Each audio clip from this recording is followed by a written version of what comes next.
Today, here in this sacred space of shared silence, we are going to unveil a secret truth. A truth so profound, yet so intimately near, that it lies dormant within 99% of souls, waiting for the gentle touch of awareness to awaken it from its cosmic slumber. Welcome, dear friend, to the reality shift. We look up at the night sky and marvel at the impossible grandeur of it all. The silent, burning suns, the graceful dance of galaxies across billions of years. We feel a sense of smallness, of separation. But what if that separation is an illusion?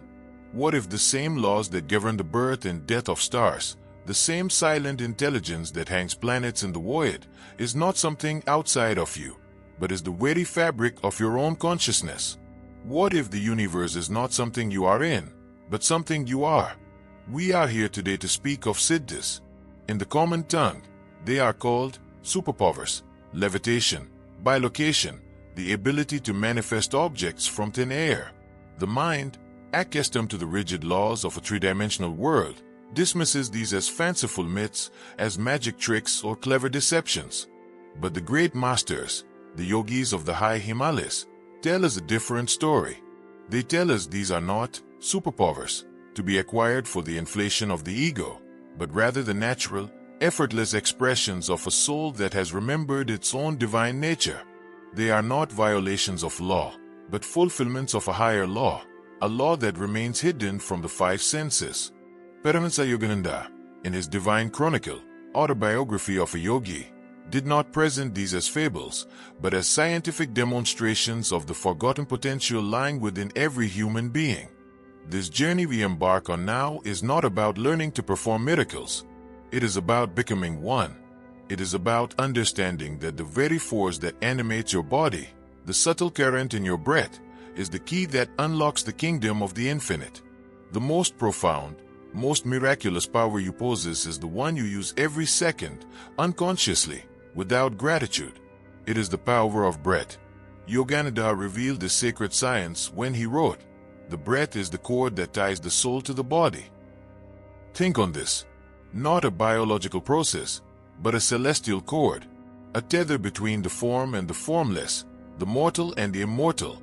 With every inhalation, you are drawing in the cosmos.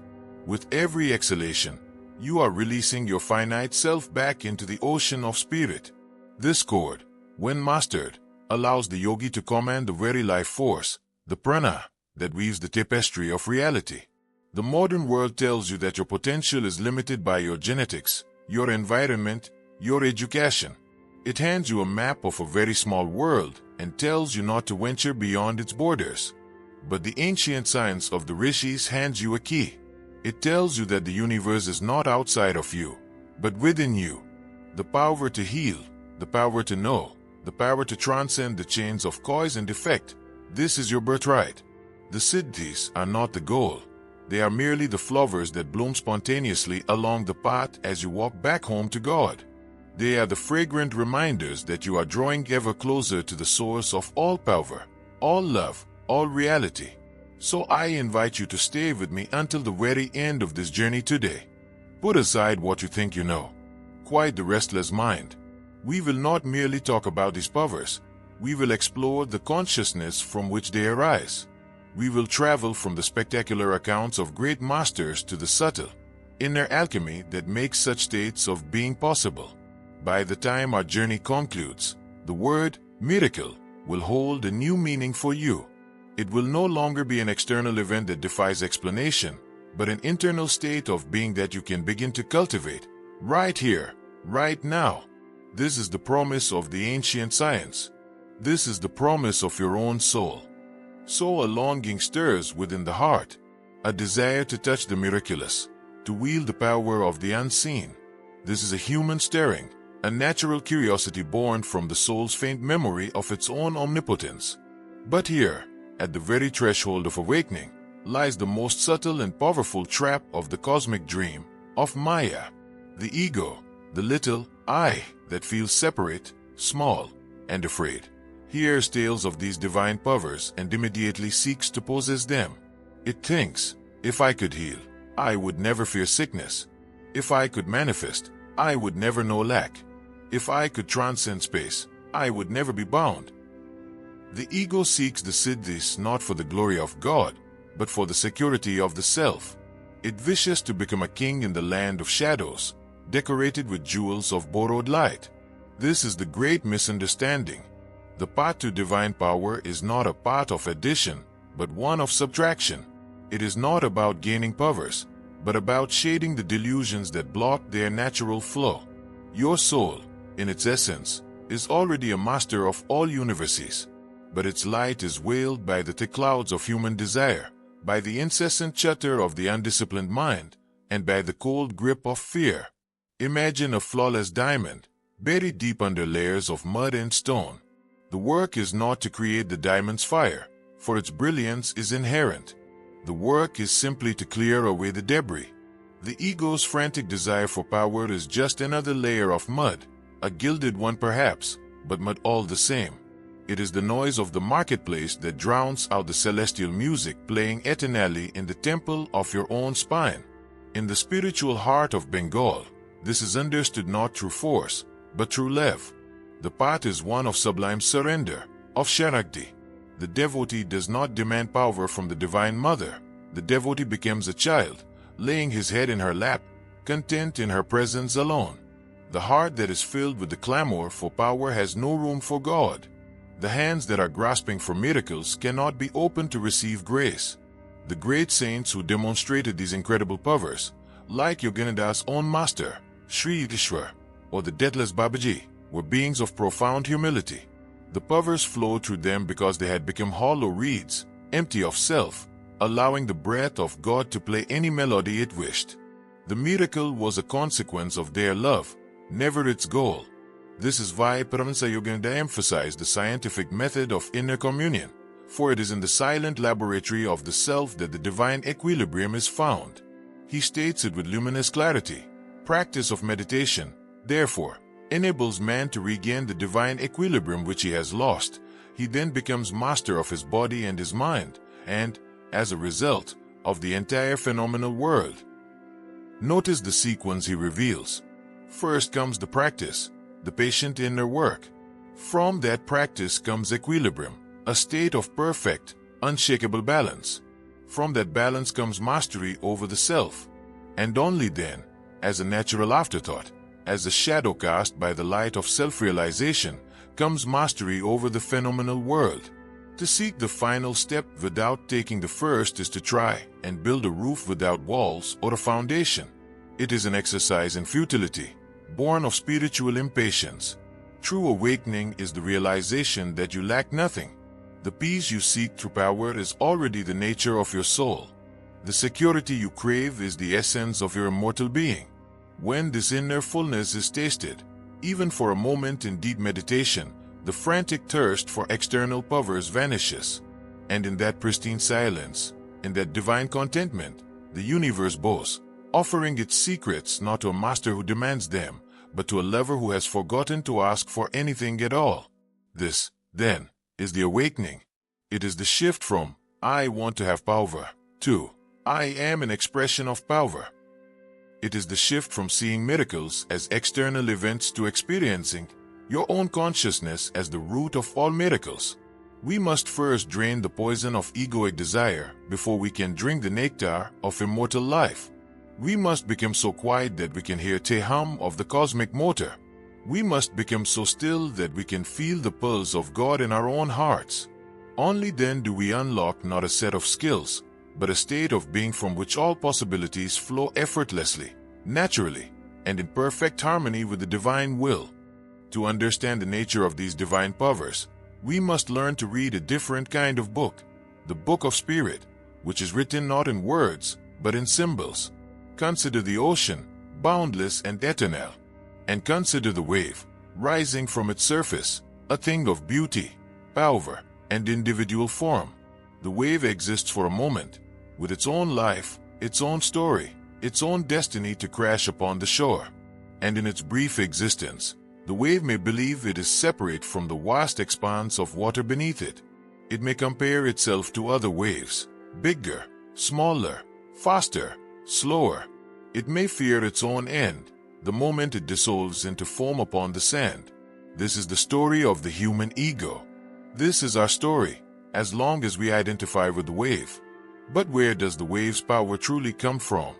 Does the wave, by its own will, gather the water and hurl itself forward? No. Its power is the power of the entire ocean, concentrated for a moment in a single, expressive form. The wave does not have power. It is an expression of power. The great yogi, the one who has mastered the inner science, is one who has stopped identifying with the wave and has realized, in the deepest core of his being, that he is the ocean. The Siddhis, then, are not the wave's attempt to become mightier. They are the playful, effortless expressions of the ocean itself. When a master materializes an apple, it is the ocean of spirit gathering itself into the form of an apple. When he heals a body, it is the ocean of life force washing away the illusory disease. The miracle is not that it happens, but that we ever believed in the separation that made it seem impossible. This brings us to the most potent of all spiritual symbols, silence. We think of silence as an absence of noise, an emptiness. But in the dictionary of the soul, silence is the ultimate presence. It is the deep, profound stillness of the ocean's floor from which all waves, all sounds, all worlds are born. The roar of creation, the sacred vibration of Ayum, can only be heard when the chattering of the personal mind ceases. The yogi who can bilocate or move through walls has not learned to manipulate matter. He has learned to attune himself so perfectly to the underlying silence that his form becomes as fluid as a thought. He recognizes the world not as solid, but as a symphony of vibrations. By entering the silence from which all vibrations arise, he can alter the melody. He can step out of one note and into another. He has found the stillness at the center of the cosmic dance. And what is the nature of this stillness? It is emptiness. Not the desolate emptiness of loss, but the sacred emptiness of pure potential. The Bengali mystics call it Shunya, the divine zero from which all numbers, all forms, arise. A cup is only useful when it is empty. A room is only useful when it is empty. The soul can only become a vessel for God when it is emptied of the small self, the ego. This is the supreme sacrifice asked of the devotee, to offer up the little wave of the I, and let it dissolve back into the infinite ocean of Tao. When this inner emptiness is achieved, a profound truth is revealed. Yogananda pointed to this when he reminded his disciples of their true inheritance, saying, "You may be a millionaire, but your wealth is but a temporary dream. When you awaken in God, you will find that you are the sole owner of the universe." The one who is empty of self becomes the owner of everything, for he sees nothing as separate from himself. The power to create is not a power over external objects, but the realization that there are no external objects.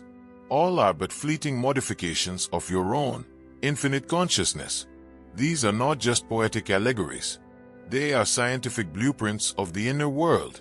The ocean is the spirit, the wave is the soul, the crash upon the shore is death, and the return to the sea is liberation. The silence is the state of deep, objectless meditation. The emptiness is the dissolution of the ego. The Siddhis are the ripples that prove the entire body of water is one interconnected, intelligent, and living reality. To chase the ripple is folly, but to become the water is wisdom. It is the journey from the noisy, temporary surface to the silent, eternal depths of your own being. The soul, having glimpsed the vastness of the ocean, returns to the shore of the everyday world and asks a simple, profound question: how? How do I live as the ocean when I am tossed by the small waves of my daily life? The traffic jam, the difficult conversation, the endless demands on your time, they all conspire to make you forget. They pull you back to the surface, back into the dream of being a separate, struggling wave. This is where the path becomes real. The monastery is not a building of stone and wood. It is the temple of your own heart, and your life is its sacred ritual. The embodiment of this truth is not found in grand gestures, but in a subtle, constant, and loving reorientations of your awareness. It begins, as all things do, with the breath. That celestial chord is your anchor in the storm of the world. When the mind becomes frantic, when anxiety tightens its grip around your heart, Do not fight it. Do not analyze it. Simply return to the breath. Feel the gentle, rhythmic tide of air entering and leaving your body. With each inhalation, feel that you are breathing in not just oxygen, but tranquility from the infinite ethers. With each exhalation, feel that you are releasing not just tension, but the very illusion of the ego that feels that tension. This is not an exercise you do for 5 minutes and then forget. It is a friendship you cultivate with every moment. The breath is the secret current of the divine, flowing through you always, a constant, silent invitation to come home. From this anchor of breath, a new way of seeing is born. In the yogic tradition, it is known as Sakshi Bhav, the attitude of the witness. You begin to watch your life, your thoughts, your emotions, with a gentle, impersonal curiosity. You are no longer the actor lost in the drama, but the silent audience watching the play. The thought of anger arises. You watch it, a red cloud passing through the clear sky of your awareness. The emotion of sadness comes. You feel it fully, but you know that you are the sky, not the cloud. This creates a space, a sacred stillness between the seer and what is seen. In this space, you are free. You realize you are not your thoughts. You are not your emotions. You are not even the character you play in this life. You are the silent, loving awareness in which all things arise and pass away. Life will continue to bring you its curriculum. The difficult person is no longer an antagonist, but a teacher of patience sent by God. A financial loss is no longer a catastrophe, but a lesson in non-attachment from the master of the universe. You begin to see the hidden hand of the divine everywhere, polishing you, perfecting you, challenging you to remember who you are. Your work becomes your worship. The concentration you bring to a task becomes a form of meditation. The love and attention you offer your family becomes a divine service. You dissolve the wall between the sacred and the secular, and your entire life becomes a prayer. This is the heart of karma yoga, the path of divine action, and it is the secret to finding peace in the midst of worldly duties. As Paramhansa Yogananda so wisely counseled, you must learn to be calmly active and actively calm. It is the tranquil man who can bring the most good to the world. This is the embodiment. It is not an escape from the world, but a total immersion in it, illuminated by the light of the soul. It is the active calm of the ocean's depths, which remains undisturbed even as its surface churns with 1,000 waves. You do your duty with your fullest attention, yet you are inwardly surrendered and attached to the fruits of your action. You plant the seeds of your best effort, you water them with your sincere heart, and then you trustfully surrender the harvest to the divine gardener. This is not passivity. It is the highest form of intelligent action, and action free from the frantic, exhausting static of the ego. It is the simple, profound, moment-by-moment practice of remembering the ocean, even while you dance as the wave. We began our journey together today chasing the echoes of miracles, seeking to unlock the superpowers of the great masters. We traveled from the spectacle of the Siddhis to the subtle traps of the ego, the very desire for power that keeps it at bay. We learned the soul's own language of symbols, the ocean and the wave, the silence and the emptiness. And we brought that cosmic understanding down to the sacred ground of our own breath, our own hands, our own quiet moments. And now, here at the end of our path, the final secret can be revealed. The greatest Siddhi, the ultimate superpower, was never the ability to levitate, to heal, or to manifest from thin air. The greatest and most coveted power in all the universes is the power to shed the illusion of the small self and awaken to the staggering, blissful reality of who you truly are. You are not a drop of water in the ocean. You are the entire ocean in a single drop. The same intelligence that wields the galaxies, the same love that blossoms in a flower, the same silent power that holds the atoms together. This is not something you have to acquire. It is what you are. The search for power was always a game of hide and seek. You were playing with your own self. The powers of the saints are not their own.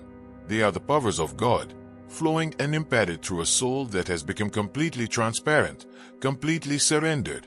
The work is not to become powerful. The work is to become so beautifully, perfectly empty that the power of God has no choice but to rush in and fill you.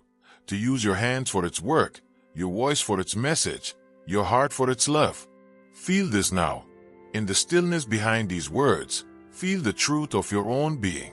You are a child of infinity, a thought of God, playing a role in this cosmic dream. But you are also the dreamer. You are the light and you are the screen upon which the shadows dance. Do not let the world convince you that you are small, or broken, or incomplete. You are a vast and sacred mystery. To awaken to this reality is the only miracle that has ever truly mattered. All else is but a reflection of that one, supreme awakening. As the great master Paramhansa Yogananda so beautifully reminded us, the path is ultimately one of exquisite simplicity. Live quietly in the moment and see the beauty of all before you. The future will take care of itself. Here, in this quiet moment, is where your true power lies, in the beauty of the now. See it in the light in your room, hear it in the silence between your heartbeats, feel it in the gentle presence of your own awareness. This is your home. This is your kingdom. If this message has touched the quiet place within you, the eternal self that patiently waits for your return, then I invite you to continue this sacred journey with us.